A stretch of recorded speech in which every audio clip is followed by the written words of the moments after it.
할렐루야. 자, 오늘 말씀의 제목은 영혼 구원의 열매를 맺게 하려 함이라. 영혼 구원의 열매를 맺게 하려 함이라 라는 제목으로 하나님 말씀 전하겠습니다. 하루는 한 목사님에게 성도님 한 분이 찾아와서 황당한 일을 겪었다고 급히 기도를 좀 부탁드린다고 하셨습니다. 목사님이 이 성도님의 이야기를 들어보니까 성도님의 어머니가 25년 정도 교회를 떠나 계셨다가 이제 막 교회에 다시 나오기 시작하셨는데 갑자기 어이없는 사고를 당하셨다고 합니다. 근데 그 어이없는 사고가 뭐였냐면은 새우에 찔렸다는 겁니다. 새우, 먹는 새우에 찔렸다는 겁니다. 여러분, 새우 깔 때 여러분 조심하셔야 돼요. 저 이 이야기를 전해 듣고 정말 깜짝 놀랐는데 새우를 좋아하는 사람들은 지금 웃고 있는데 우리 원래 1년에 한 번씩 이렇게 대하 이렇게 파티를 하곤 했죠. 우리 담임 목사님 사모님께서 우리 청년들 사주셔갖고 이번에는 없냐고 막 또 이제 박주성 청년이 얘기할 때가 있을 텐데 새우 깔 때 생새우 특별히 생새우를 깔 때 조심해야 된다고 합니다. 이분이 생새우를 맨손으로 까다가 이제 껍질에 찔린 거예요. 그래서 살짝 이제 피가 난 거죠. 그런데 처음에는 이게 별일이 아니라고 생각을 했는데 별일이었던 거예요. 이상해서 병원을 가보니까 그 작은 새우 가시에 새우 그 살에 찔린 껍질에 찔려서 상처난 거기에 세균이 감염이 된 거예요. 이게 마이코박테리아라고 하는 세균에 감염이 됐다고 합니다. 세균에 감염이 됐는데 이 세균이 얼마나 무서운 세균에 감염이 되는지 이게 한번 감염이 되면은 완치되기가 힘들다고 합니다. 그래서 이분이 수술을 통해서 손으로부터 들어온 이 세균들을 걷어냈대요. 세균을 이제 걷어내고 제거한다고 제거했는데 문제는 이미 몸에 퍼져버린 세균이어서 눈에 보이지도 않는 작은 그 세균이 몸에 퍼져버려서 어디에 숨어 있는지 몰라서 아주 조금만 남아 있어도 이게 다시 번식을 해갖고 결국에는 다시 또 병이 생긴다고 합니다. 그러니까 이게 시간이 지나면 지날수록 또 약을 먹을 거 아니에요? 그럼 약에 대해서 또 내성이 생기면서 세균을 완전히 없앨 수가 없는 거예요. 여러분, 대단하게 다쳤다고 했습니까? 예상치도 않았던 그냥 새우 까먹으려고 새우 요리를 하려고 생새우를 그냥 까다가 누구나 흔히 있을 수 있는 일이에요. 그런데 손에 찔끔 피가 났고 그 세균, 그 작은 틈에 세균이 감염된 건데 이게 폐로 전이가 되면 폐렴이 되고 이 균이 감염된 손을 그냥 두면은 건초염이 되고 나중에는 더 진행이 돼서 괴사가 된다고 합니다. 그래서 손을 잘라야 된다고 합니다. 근데 거기까지가 문제가 아니라 이게 점점 더 심각해지면서 이분이 생명까지 위험해지기에 이르는 거예요. 이런 어이없는 일을 겪게 된 성도님의 머릿속에 여러분 자기 어머니가 이런 일이 겪게 됐으니 어떤 생각이 들겠습니까?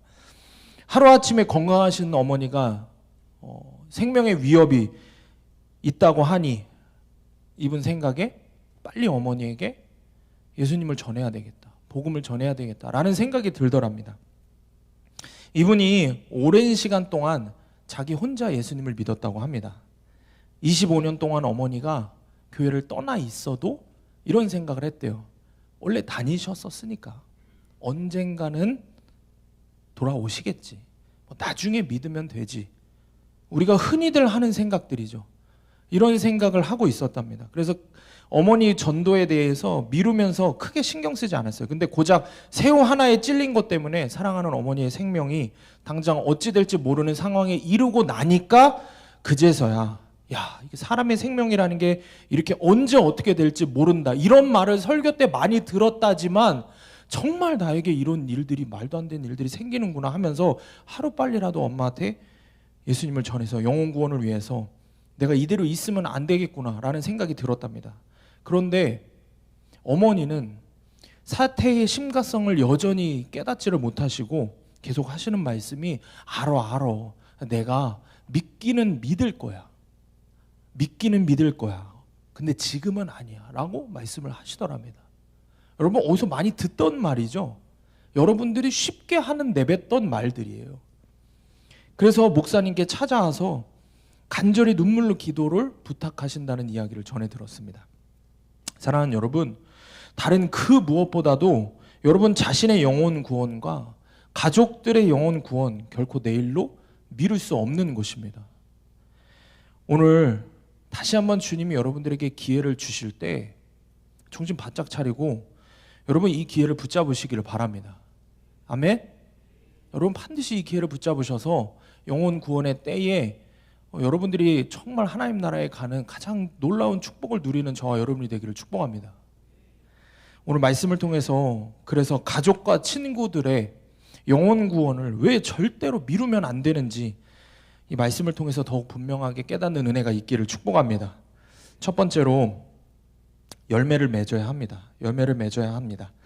오늘 본문에 1절부터 3절까지 말씀을 우리가 한 목소리로 좀 읽어보겠습니다. 1절부터 3절 시작.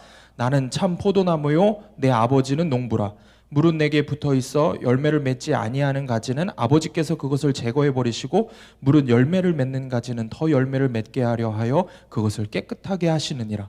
너희는 내가 일러준 말로 이미 깨끗하여졌으니. 아멘. 자, 예수님께서 말씀을 하시죠. 자신은 포도나무고 아버지는 농부다 라고 얘기합니다. 지금 하품하는 사람들인데 내가 물어볼 거야. 알았지? 누군지 지금 하품하는 사람, 예배 시작부터 하품하는 사람들 내가 중간에 끊고서 물어볼 거야. 지금 이래야 긴장을 하면서 듣지. 여러분, 자, 뭐라 그랬어요? 예수님이 본인을 뭐라고 이야기하셨어요? 포도나무. 그리고 아버지가 누구예요? 하나님을 농부라고 이야기를 하시고 우리를 뭐라고 이야기하셨어요? 가지라고 이야기를 하셨습니다. 그리고 계속해서 예수님이 뭐라고 말씀하시냐면 열매 맺으라고 우리에게 말씀을 하십니다. 그런데 우리가 주목할 것은 본문의 2절 말씀입니다. 본문의 2절 말씀을 보면은 2절 말씀을 먼저 봅시다. 물은 내게 붙어 있어 열매를 맺지. 자, 계속 질문할 수 있으니까 잘 들으셔야 돼요. 물은 내게 붙어 있어 열매를 맺지 아니하는 가지는 아버지께서 그것을 제거해 버리시고 물은 열매를 맺는 가지는 더 열매를 맺게 하려 하여 그것을 깨끗하게 하시느니라. 자, 지금 예수님께서 두 가지 종류의 두 부류의 가지를 말씀을 하셨습니다. 두 가지 부류의 가지를. 첫 번째 가지가 뭐였죠? 첫 번째 가지가 열매를 맺지 않는 가지를 이야기했습니다. 열매를 맺지 않는 가지. 또 다른 가지는 뭐예요? 열매를 맺는 가지. 이렇게 두 가지 부류의 가지를 이야기했습니다. 그런데 여기서 먼저 중요한 게 있어요, 여러분. 열매를 맺는 가지든 열매를 맺지 않는 가지든 공통점이 있죠. 뭐냐면은 예수님이라는 포도나무에 붙어 있다는 것입니다. 다시 말해서 열매를 맺든 못 맺든 그리스도인이라는 이름표는 다 달고 산다는 거예요. 다시 말해서 겉으로 봤을 때는 교회도 나오고 예배도 드리고 봉사도 하고 헌신도 하고 기도도 하고 큐티도 할 수 있다는 거예요.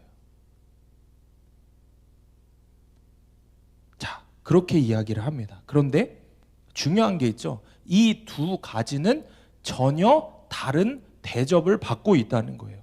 먼저 열매를 맺지 않는 가지는 어떻게 된다고 말씀하셨어요? 아버지께서 그것을 제거해 버리신다고 말씀을 하셨습니다. 그런데 열매를 맺는 가지는 하나님께서 아버지께서 잘 손질을 해서 그 가지를 더 많은 열매를 맺게 하신다라고 말씀을 하십니다. 자, 여러분 자신을 돌아보십시오. 여러분은 어떤 가지입니까? 여러분 모두 겉으로 보면 교회에 나와서 예배드리고 그리스도인이라는 이름표를 달고 사는 사람들입니다.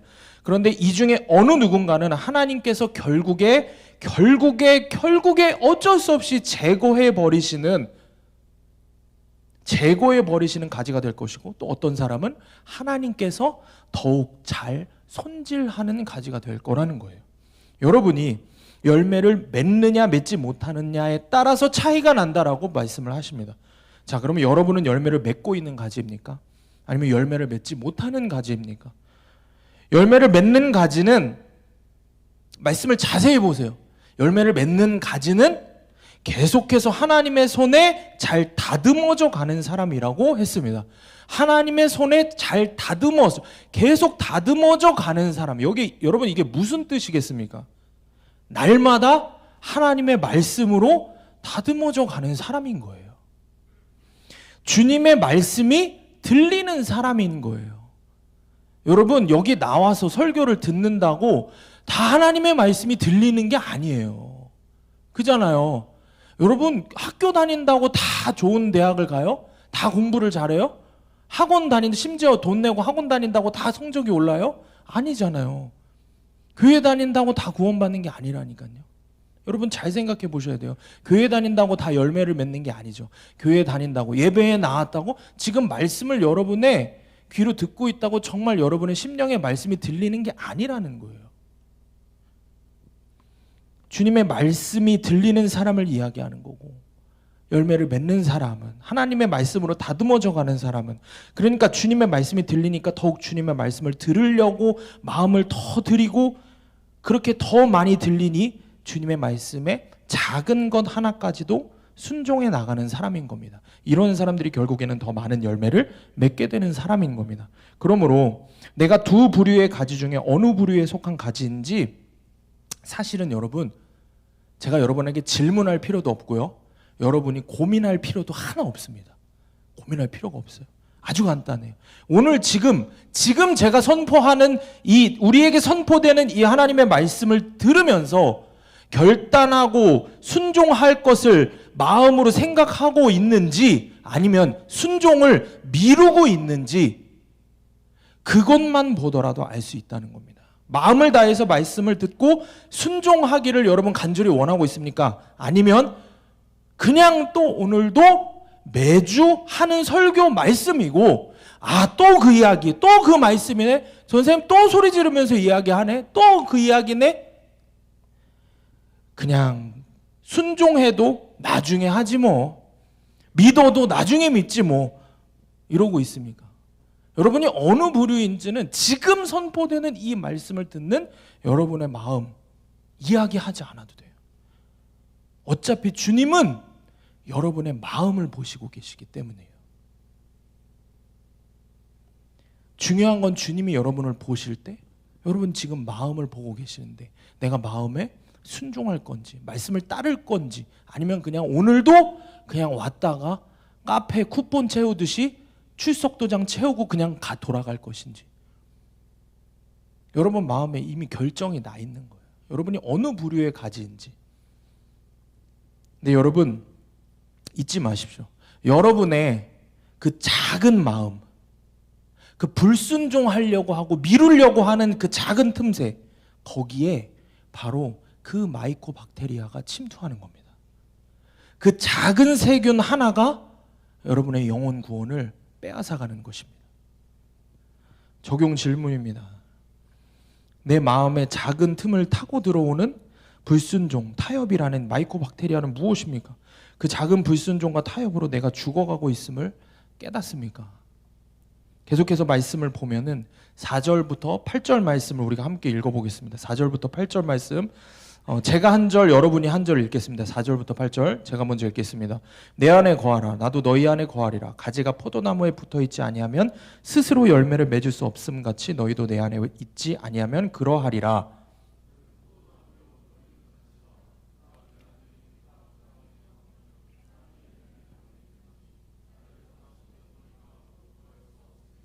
사람이 내 안에 거하지 아니하면 가지처럼 밖에 버려져 마르나니 사람들이 그것을 모아다가 불에 던져 사르느니라.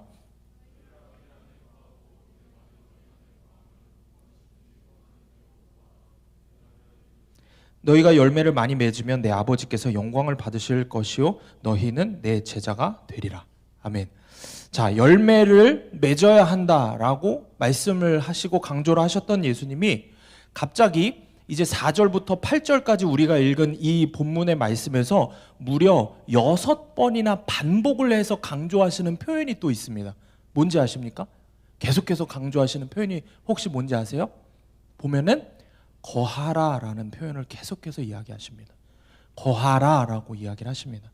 예수님 안에 거하라 말씀하십니다. 메시지 성경을 보면은 아주 간단해요. 내 안에 살아라, 나와 함께 살아라 라고 말씀을 하세요.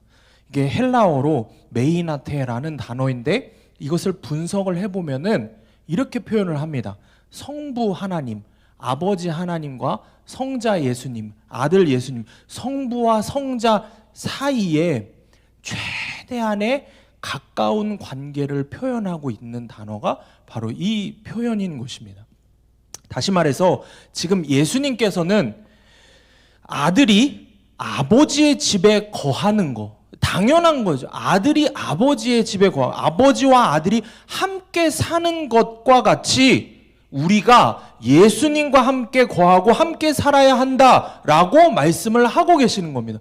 반복해서 함께 살아야 한다, 나와 함께 살아야 된다, 함께 거닐어야 된다라고 말씀을 하고 계십니다. 4절에 바로 내 안에 거하라, 나도 너희 안에 거하리라. 내 안에 거하라, 나도 너희 안에 거하리라. 주님 말씀하십니다. 여러분, 근데 이 표현은, 이 말씀은 사실 제가 정말 좋아하는 말씀입니다. 그래서 저는 이 말씀을 읽고 묵상하고 항상 그렇게 합니다. 특히 설교로 올라오기 전에, 기도를 하기 전에, 말씀과 기도 생활을 하기 전에 항상 제가 하는 기도 중에 하나가 이 기도입니다. 주님 내 안에 계십니다. 내가 주님 안에 있습니다. 이것을 계속 읊조리면서 이 말씀을 갖고 묵상을 하곤 합니다. 그런데 오늘 설교를 준비하면서 이 말씀을 묵상하는 가운데 그렇게 많이 묵상을 했던 말씀인데 이 표현이 새롭게 깨닫게 하시는 은혜가 있었다는 거죠. 이런 생각을 했어요. 내가 주님 안에, 주님이 내 안에 거한다는 게 무슨 뜻일까? 이전에는 이거를 그죠, 주님과 동행하는 것, 그러니까 주님이 내 삶을 책임지실 거고 주님 안에 있을 때 내가 평안을 누리겠구나 라는 그런 생각을 했다는 거예요. 물론 이것도 맞는 말씀입니다. 그런데 예수님과의 연합, 하나가 되는 것, 예수님과의 연합이라는 관점으로 이 말씀을 계속해서 묵상하면서 이게 그저 내가 생각했던 행복하고 편안한 삶을 이야기하는 것이 아니라는 것을, 더 깊은 의미가 있다는 것을 깨닫게 됐습니다. 왜냐하면 예수님과의 참된 연합, 예수님과 항상 함께 동행하며 함께 사는 사람은 예수님이 어느 곳에 가시든지 예수님이 어떤 상황에 계시든지 함께 한다라는 뜻이기 때문입니다. 여러분, 우리가 지금 어느 절기를 지내고 있습니까? 우리가 지금 사순절이라는 기간을 지나고 있습니다. 교회력에서. 예수님이 이제 고난을 받으실 그것을 준비하는 시간들입니다. 십자가의 죽음을. 이 사순절을 지내면서 오늘 우리가 묵상하는 본문도, 오늘 이 요한복음 15장의 말씀도 예수님이 십자가에 달리시기 이제 점점 가까이 다가와서 코앞까지 다가왔습니다. 그 직전에 하신 말씀 중에 하나입니다. 그런 주님께서 지금 이제 곧 십자가의 길을 가시고 십자가에서 죽음을 겪게 되실 주님께서 당신과 나의 연합을 이야기하셨다? 아, 그렇구나.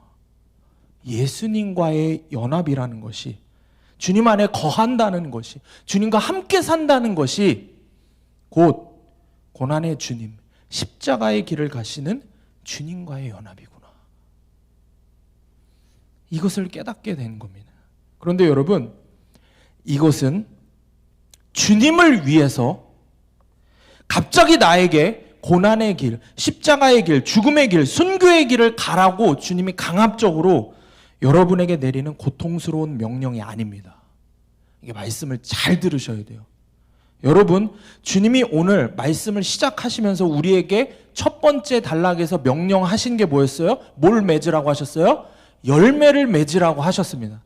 그러다 갑자기 주님이 지금 거듭해서 뭐라고 말씀하세요? 나의 안에 거하라. 나하고 함께 살아야 된다. 나와 함께 동행해야 된다라고 말씀을 하십니다. 주님의 뜻은 열매 맺는 삶을 우리가 살다 보면 고난의 길을 마주하게 될 것인데, 그럴 때 더욱 당신 안에 거하라 말씀하시는 겁니다. 사실은 주님이 우리와 더욱 함께 하시겠다는 먼저 된 주님의 사랑의 약속인 것입니다. 그렇다면 여기서 정말 중요한 것을, 가장 오늘 말씀에서 중요한 핵심을 짚고 넘어가야 돼요. 도대체 그러면 주님 말씀하신 열매가 뭐야? 주님 맺으라고 하는 열매가 뭐길래 그게 고난이 된다고 해도 주님과 함께 붙어서 열매 맺는 삶을 반드시 살아야 돼 라고 주님이 이렇게까지 말씀하시는 걸까? 여러분, 여러분 가훈 있으십니까 혹시? 가훈이 뭔지 모르는, 딴 데 쳐다보네. 모르는 친구들이 있을 것 같아요. 여러분 가훈 혹시 요즘에는 많이 없을 수 있는데 집에 가훈 있는, 혹시 한번 손 들어볼래요? 나 집에 가훈이 있다. 우리 이노, 우리 주성청년 2명 손 드네요. 이 많은 가훈. 이게 제가 뭐 찾아보니까 사전에서는 뭐 한 집안의 어른들이 가르치는 가르침, 그 집안에 전통적으로 내려오는 어떤 도덕관, 뭐 이렇게 듣기만 해도 뭔 말인지 모르겠는 표현을 하는데, 이런 거죠. 그 집안이 추구하는 가장 큰 가치를 이야기하는 거죠. 뭐 우리 집안은, 우리 가정은 이런 가치관으로 세상을 살아간다, 뭐 이런 뜻이겠죠. 제가 어릴 때 보면은 정말 뼈대 있는 양반집 가보면은, 마루 한가운데에 가훈이 한자로 이렇게 적혀 있는 걸 보게 돼요. 뭐 근면성실 뭐 이런 거부터 시작해갖고. 근데 아니, 여러분들 알죠? 가훈이 뭔지는 알죠? 급훈 뭐 이런 거 있잖아요. 반훈 뭐 이런 거 급훈이라고 하죠 보통. 그런 거 있잖아요. 막 예전에 올라오는 짤 같은 거 보면은 1시간 더 공부하면 뭐 배우자의 얼굴이 바뀐다, 뭐 막 이런 거부터 시작해갖고, 아니면 뭐 들어가는 뭐 연봉의 숫자, 뭐 공이 바뀐다, 연봉의 숫자가 더 붙는다, 뭐 제가 이런 거 저런 거 많이 봤거든요. 그래서 선생님이 그런 거 써놓잖아요. 그 반 그런 것들도 있죠. 어쨌든 여러분 가정에 가훈이 없으시군요. 네. 저희 집에는 가훈이 있었습니다. 있었으니까 길게 얘기를 했겠죠. 저희 집 가훈은 이런 거였어요. 썩어지는 한 알의 미랄이 되죠. 이런 가훈이었습니다. 뭔 가훈이 저런 가훈이에요 하신, 참 전사님도 전사님 같네라고 할 수도 있겠지만, 썩어지는 한 알의 미랄이 되자. 이 가훈 옆에 뭐라고 적혀 있었냐면 성경 말씀이 있었습니다. 요한복음 12장 24절 말씀, 내가 진실로 진실로 너에게 이르노니 한 알의 밀이 땅에 떨어져 죽지 아니하면 한 알 그대로 있고 죽으면 많은 열매를 맺느니라. 그래서 저희 부모님께서 어려서부터 제게 가훈을 가르치시면서, 여러분 제게 어떤 삶을 살라고 어렸을 때부터 말씀을 하셨겠습니까? 썩어지는 한 알의 미랄이 되기 위해서 열심히 돈 벌어서 세상에서 성공하라고 했겠습니까? 유명한 권력가, 뭐 이런 영향력 있는 그런 사람이 되라고 하셨겠습니까? 단 한 번도 제게 그런 꿈을 말씀하신 적이 없습니다. 부모님 어렸을 때부터 어떠한 직업을 갖든 어떠한 모습으로 살던 오로지 하나님 나라 위해서, 영혼 구원 위해서 살아야 된다라고 항상 말씀을 하셨습니다. 여러분, 한 알의 밀이 땅에 떨어져서 죽으면서 썩어지면서 많은 열매를 맺는다라는 이 말씀이 여러분 무슨 뜻이겠습니까? 우리 교회의 언어로 해석을 하면은 나의 죽는 적용으로 영혼을 구원해야 된다라는 말씀입니다. 그래서 제가 어려서부터 부모님께서 사실 이미 하나님 종으로 저를 바치신 거죠. 아마 제가 만약에 목회자가 되지 않았다면 선교사로 보내셨을 거예요. 실제로 어렸을 때부터 꿈이 계속 선교사이기도 했습니다. 그래서 오늘 본문에서 정말 중요한 것은, 여러분, 예수님께서 말씀하시는 그래서 열매가 뭡니까? 예수님께서 말씀하신 열매가 뭡니까? 궁극적으로 본질적으로 결국 주님이 맺으라고 하신 열매는 영혼 구원의 열매를 이야기하는 것입니다. 예수님 당신이 썩어지는 한 알의 미랄이 돼서 우리 영혼을 살리시는 것처럼 우리에게도 그와 같은 열매를 맺으라고 말씀을 하고 계십니다. 사랑하는 여러분, 오늘 주님의 명령대로 반드시 열매를 맺는 삶을 사시기를 축복합니다. 여러분 혼자 사는 게 아니라, 여러분 자신의 영혼 구원이 첫 번째이지만, 여러분 혼자의 영혼 구원뿐만이 아니라 여러분 가정의 영혼 구원을 위해서, 여러분 주변 사람들, 친구들의 영혼 구원을 위해서 죽는 적용, 한 알에 썩어지는 미랄이 되는 여러분들이 되기를 축복합니다. 반드시 영혼 구원의 사명을 감당하는 여러분들이 되기를 원합니다. 자, 그러면 이제 주님이 말씀하시는 말씀들이 하나하나 짜맞춰지는 거예요. 5절 말씀부터 빠르게 살펴보면, 나는 포도나무요 너희는 가지라. 그가 내 안에 내가 그 안에 거하면 사람이 열매를 많이 맺나니 나를 떠나서는 너희가 아무것도 할 수 없다 말씀하셨죠. 예수님 안에 거할 때 영혼 구원의 열매를 맺을 수 있다는 겁니다. 당연히 예수님을 떠나서는 우리가 결코 영혼 구원의 열매를 맺을 수 없다라는 것입니다. 6절 말씀을 보면 사람이 내 안에 거하지 아니하면 가지처럼 밖에 버려져 마르나니 사람들이 그것을 모아다가 불에 던져 사르느니라. 주님 안에 거하지 않아서 열매를 맺지 못하니 결국에는 썩는 가지가 되어서 다른 멀쩡하고 건강한 가지들에게까지 문제가 될 테니 농부에게 잘라져 불에 태워지는 것입니다. 결국에는 꺼지지 않는 하나님이 만드신 심판의 과정에서 꺼지지 않는 지옥불에 갈 수밖에 없는 인생이 되고 마는 것입니다. 그 다음에 7절을 보면 너희가 내 안에 거하고 내 말이 너희 안에 거하면 무엇이든지 원하는 대로 구하라. 그리하면 이루리라. 이 말씀을 갑자기 뜬금없이 나온다고 생각을 하는 사람들이 있어요. 열매를 맺으라고 하고 주님 안에 거하라고 하시던 주님이 갑자기 너무 솔깃한 이 말씀을 하는 거예요. 무엇이든지 구하라. 그러면 이루리라 말씀을 하시는 거예요. 이거를 많은 사람들이 우리가 기도하면 무엇이든지 이루어주신다는 부적 같은 말씀으로 착각을 하죠. 근데 여러분, 그런 말씀입니까? 그런 말씀이 아닌 거예요. 맥락이 있잖아요. 우리가 주님과 연합해서 영혼 구원의 사명을 감당하며 간구하는 것. 무엇을 간구하겠습니까? 내 아빠와 엄마, 내 오빠와 동생, 내 친구들의 영혼을 구원해 주세요. 라는 이 기도를 주님이 결코 잊지 않으시고 반드시 이루시겠다는 약속인 겁니다. 여러분이 기도하는 다른 그 어떤 기도보다 하나님 내 동생 살려주세요. 우리 엄마 아빠 살려주세요. 우리 오빠 살려주세요. 하는 이 기도를 하나님이 결코 잊어버리지 않으시고 그대로 이루시겠다고 약속하시는 겁니다. 믿음으로 받으시고 아멘 하시기 바랍니다. 반드시 다른 그 어떤 기도보다 이 기도는 반드시 이루시겠다고 주님이 약속하고 계시는 겁니다. 그래서 저는 이 말씀, 이 구절을 묵상하면서 이 구절이 정말 뜬금없는 말씀이 아니라 여기에 있는 많은 청년들에게 하나님께서 주시는 힘과 위로의 말씀이구나. 가족 구원을 위해서 애를 쓰고 있고 마음을 쓰고 있는 모든 청년들에게 하나님께서 주시는 분명한 만능 치트키 말씀이구나. 이거는 만능 치트키 맞아요. 여러분, 영혼 구원을 위해서 기도하는 기도는 반드시 이루어지신다는 만능 치트키가 맞습니다. 여러분, 이 마음을 주님이 여러분들에게 하시는 약속의 말씀을 여러분 아멘으로 여러분 받으시기를 바랍니다. 8절 말씀을 보면은 너희가 열매를 많이 맺으면 내 아버지께서 영광을 받으실 것이요 너희는 내 제자가 되리라. 여러분이 죽는 적용으로 끝까지 주님 안에 붙어 있으면서 포기하지 않고 영혼 구원의 사명을 감당하면 반드시 열매 맺게 하시고 그 모든 영광을 하나님이 받으시게 된다는 겁니다. 그리고 그것이 바로 우리가 진짜 예수님의 제자로 살아가는 삶이 되는 것입니다.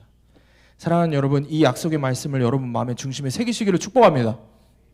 말씀을 준비하면서 기도할 때 이 부분을 갖고 계속 묵상하는 가운데 주님 주신 마음이 있었어요.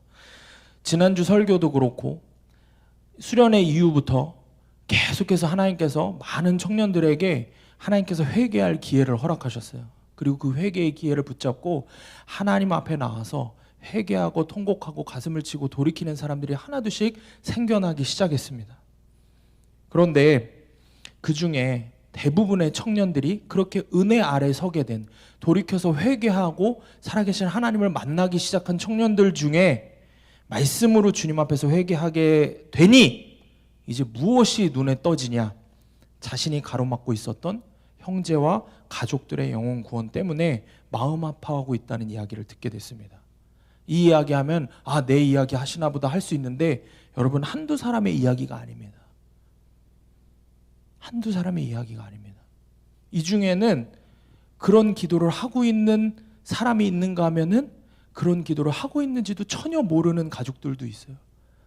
그렇게 나뉘어져서 그렇게 애통함으로 하나님께서 남모르게 눈물 흘리면서 내 가족을 위해서 기도를 하는 경우들을 하나님께서 계속해서 만들어가고 계십니다. 그런데 오늘 말씀을 준비하면서 주님께서 그 청년들을 그대로 위로해 주려고 힘 주시려고 하시는구나라는 걸 깨닫게 됐습니다. 오늘 이 말씀 준비하면서 설교를 여러 번 갈아엎었어요. 어제 제가 새벽까지 설교를 쓸 수밖에 없었어요.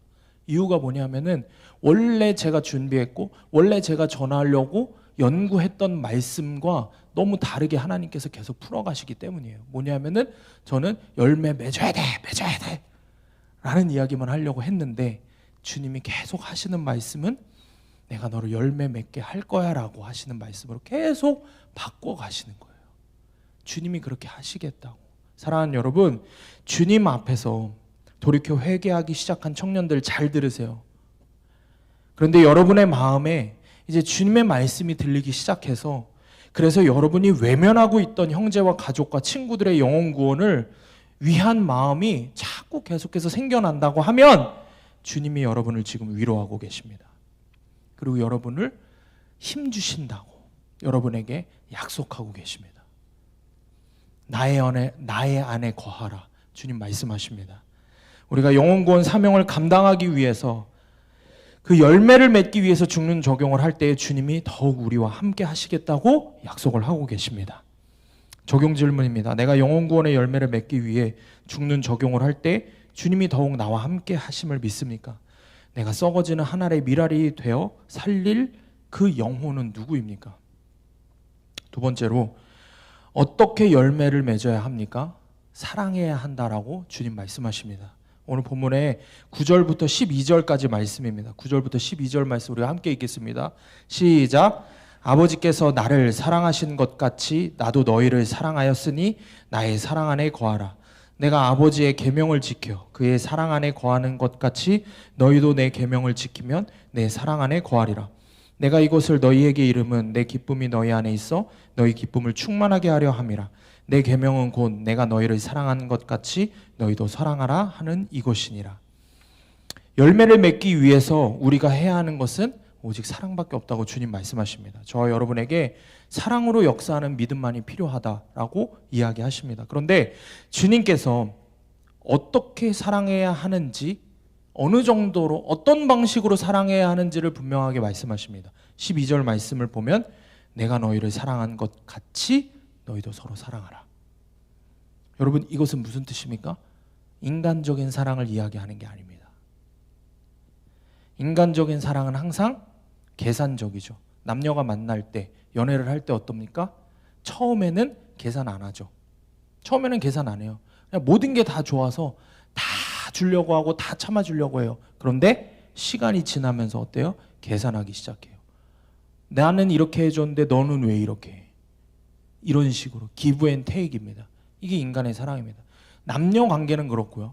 부모와 자식 간의 관계도 그렇습니다. 말 안 들으면 자식들 먼저 무슨 이야기예요? 엄마 아빠가 나한테 해준 게 뭔데? 이런 얘기부터 나오죠. 부모님은 또 뭐라 그러세요? 내가 너한테 어떻게 해줬는데? 국룰 아니에요? 이게 다 어떤 의미예요? 기브 앤 테이크예요. 줬으니까 받아야 되고 받았으니까 줘야 되는 거예요. 이게 계산적인 인간의 사랑입니다. 그런데 주님이 우리에게 하신 사랑, 그것은 신학적으로 뭐라고 표현하냐면 unconditional love라고 합니다. 여러분, unconditional love가 뭔지 아십니까? 무조건적인 사랑입니다. 조건이 없는 사랑입니다. 이건 뭘 의미하냐? 무자격자에게 주신 사랑이에요. 그리고 무제한으로 주신 사랑입니다. 자격이 없는 자에게 주신 것이고 그 자격이 없는 자에게 한정이 없이, 한이 없이, 끝이 없이 부어주신 것이 예수님의 사랑입니다. 여전히 자격이라고는 하나도 없는 나에게 도저히 감당할 수 없이 부어주시는 사랑이 바로 주님의 무조건적인 사랑입니다. 그것이 주님의 사랑입니다. 그러므로 우리도 여러분 도저히 사랑할 수 없는 사람, 그런 가족과 친구들에게까지 사랑을 주어야 하는 것이고 그들에게 끝이 없이 사랑해 주어야 한다는 것입니다. 우리가 그런 사랑을 할 때 영혼 구원의 열매를 반드시 맺게 되는 것입니다. 아멘? 이 이야기를 하기 시작하니까 한숨부터 하는 사람들이 보이는데 제가 여기다 뭐라고 썼냐면 그런데 여러분 이런 사랑을 하며 영혼 구원의 열매를 과연 맺을 수 있겠습니까? 라는 거죠. 동생을 전도하려고 하는데 동생이 기프티콘만 받아먹고 예배를 안 왔어요. 동생이 용돈만 받고 안 왔어요. 그러면 뭐부터 나옵니까? 너 미쳤어? 너 어떻게 나한테 그럴 수 있어? 너 왜 그래? 이런 말부터 나오죠. 영혼 구원을 위해서 한다고 해도 우리의 모습은 이런 모습인 거예요. 당장이라도 내 속을 뒤집어 놓는 가족에게 영혼 구원 마음이 생기다가도 싹 사라져 버리는 게 우리의 모습이라는 거죠. 그래서 주님이 이렇게 말씀을 하십니다. 사랑도 내 안에 주님이 하십니다. 다시 말해서 열매 맺는 것도 내 안에 주님이 하시는 것입니다. 오늘 본문에 16절부터 17절 우리가 함께 읽겠습니다. 시작. 너희가 나를 택한 것이 아니요 내가 너희를 택하여 세웠나니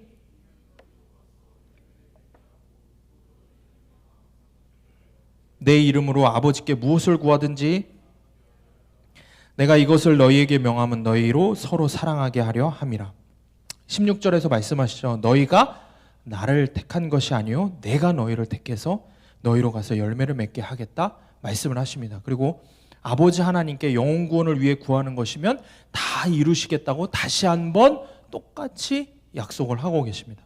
사랑하는 여러분, 여러분이 여러분 가족의 구원을 위해 결단한다고 생각하지만 실은 주님이 여러분을 택하여 세우신 것입니다. 여러분, 우리가 아무리 주님을 사랑하고 아무리 믿음이 있다고 한들 우리는 가족을 위해서 죽을 수 없어요. 가족을 대신해서 십자가에 매달릴 사람이 여기에 누가 있겠습니까? 그런데 내 가족을 살릴 수 있는 것, 나를 살릴 수 있는 것, 나를 위해서 십자가에서 죽으시고 내 가족을 위해서 십자가에서 죽으신 것은 내가 아니라 예수님입니다. 여러분, 주님의 그 사랑, 결국엔 사랑도 주님이 하시고 열매 맺는 것도 주님이 하신다고 말씀을 하고 계십니다. 주님이 여러분 안에서 열매 맺으시고 여러분의 간구를 들으셔서 반드시 영혼 구원을 이루신다는 사실을 믿으시는 우리 청년들 되기를 축복합니다. 말씀을 맺습니다. 여러 번 설교 때 전했던 이야기이지만 다시 한번 이 이야기를 좀 나누고 싶습니다. 감리교 성자라고 불리는 박보영 목사님의 이야기인데, 목사님이 오랜 시간 동안 데리고 살던 아이가 있었습니다. 밖에서 쌈박질하고 나쁜 짓이란 나쁜 짓은 다 하고 다니던, 부모도 버렸고 이제 혼자 사는 아이를 데려다가 살았는데, 목사님이 키웠는데, 목사님 말씀에 따르면 아침이고 점심이고 저녁이고 그렇게 목사님이 다 헤매기고 빨래까지 다 해줬답니다. 그런데 그렇게 수년을 먹이고 입히고 재우고 사랑으로 돌보았는데 어느 날 이 녀석이 술을 먹고 예전에 어울리던 친구들하고 패싸움이 나서 싸움박질을 하고 들어와서 술기운에 화가 안 풀려서 목사님을 두드려 패기 시작했습니다. 가족도 버렸던 자기를 사랑으로 키워주고 걷어준 목사님을 반 죽일 만큼 팼다고 이야기를 하죠.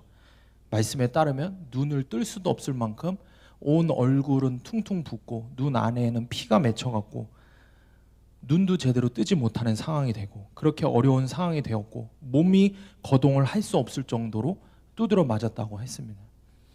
들이닥친 경찰들에 의해서 결국에는 이 아이가 구치소로 수감이 됐습니다. 목사님 몇 날 며칠을 알아서 누우셨는데 그렇게 두들겨 맞고 나니까 사실은 몸이 아픈 게 아니라 마음이 더 아팠다고, 마음이 너무 상처받아서 끙끙 앓던 목사님이 하나님께 누워서 이렇게 이야기를 하셨다고 해요. 하나님, 다른 사람은 몰라도 이 녀석은 제가 용서 못해요. 제가 어떻게 얘를 사랑했는데 얘가 저한테 이럴 수 있어요. 이런 마음이 계속해서 올라오는 거예요. 그런데 그때마다 주님이 하시는 말씀이 있었죠. 사랑할 수 없는 사람을 사랑하고 용서할 수 없는 사람을 용서해라 라고 주님 말씀하셨다는 거예요. 목사님 끙끙 앓아 누우면서 계속 하나님 앞에 화를 내셨다고 해요. 아니 내가 다른 사람도 아니고 내가 얘를 어떻게 키웠는데 내가 얘는 용서할 수가 없어요. 이 녀석 벌 받아야 됩니다.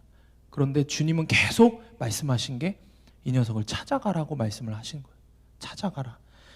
절대 그럴 수 없다고, 절대 그렇게 안 할 거라고 하셨지만 결국에 목사님 몸을 일으켜서 구치소로 찾아갔죠. 면회를 신청하고 기다리고 계시면서도 목사님 마음에 전혀 마음에 단 1%도 이 녀석을 용서하고 싶은 마음이 없었답니다. 기다리는 중에도 수십 번을 내가 돌아갈까? 그냥 돌아갈까? 내가 미쳤지. 이 괘씸한 녀석 왜 만나러 왔지? 그래, 만나면 욕이라도 한 무대게 해주자. 이런 생각까지 했답니다. 도저히 하나님 말씀에 순종하고 싶은 마음 없고 불순종의 마음만 가득했어요. 그런데 주어진 면회 시간은 고작 2분밖에 없었고 아이가 면회실로 들어왔습니다.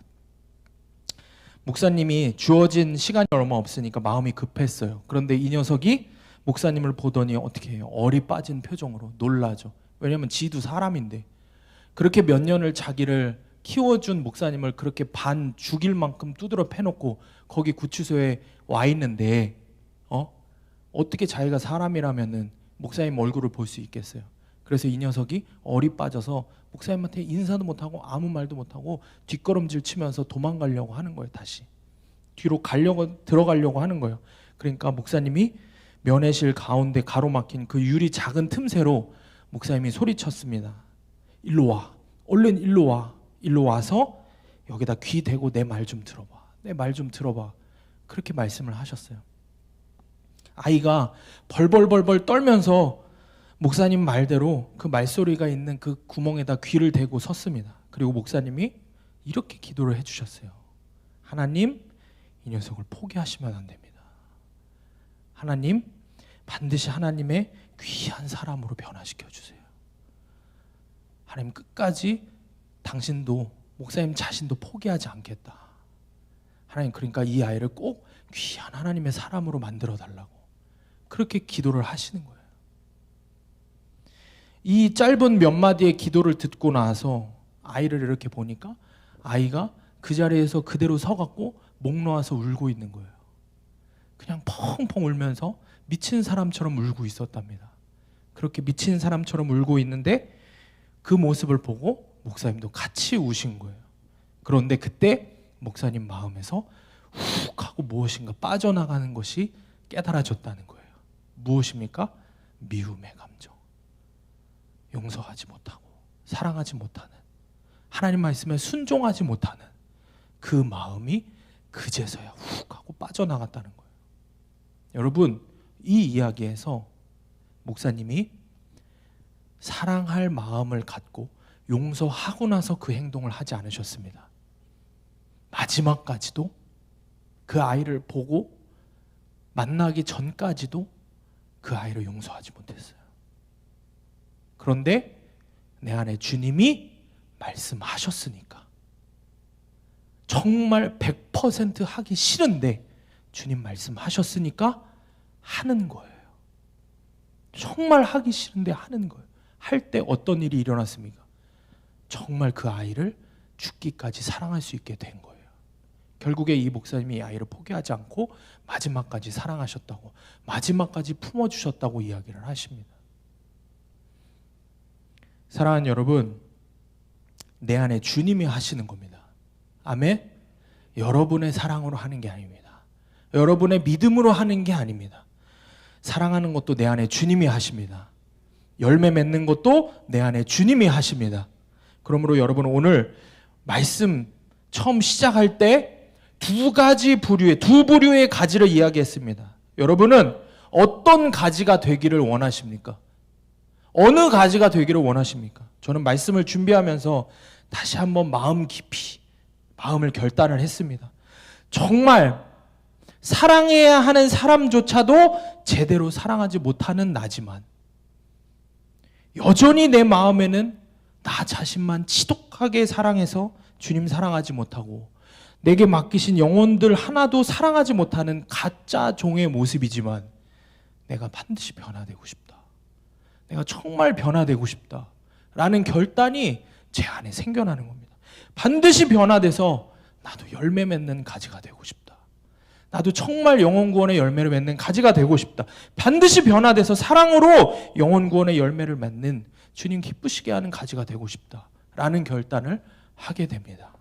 사랑하는 여러분, 반드시 주님의 손에 다듬어져 가는 가지가 되시기를 축복합니다. 여러분을 통해서 주님이 정말 무수히 많은 죽어갈, 영원한 죽음으로 갈 수많은 사람들을 하나님의 자녀로, 하나님의 사람으로, 하나님 나라에 들어가는 천국 백성으로 만들어 가실 줄 믿습니다. 여러분, 마음을 결단하시기를 바랍니다. 주님의 말씀을 듣는 가지가 되시기를 바랍니다. 반드시 작은 타협과 불순종을 멀리하고 주님의 말씀에 그대로 순종하는 가지가 되시기를 바랍니다. 그래서 주님 기쁘시게 해드리는 우리 주님이 나를 보고 감격해서 눈물 흘리실 수 있을 만큼 영혼 구원의 열매를 가득 맺는 저와 여러분이 되기를 축복합니다. 적용 질문입니다. 자격 없는 내게 넘치는 사랑을 주신 주님의 무조건적인 사랑을 깨닫습니까? 내가 적용해야 할 무조건적인 사랑은 무엇입니까? 우리 함께 기도합시다.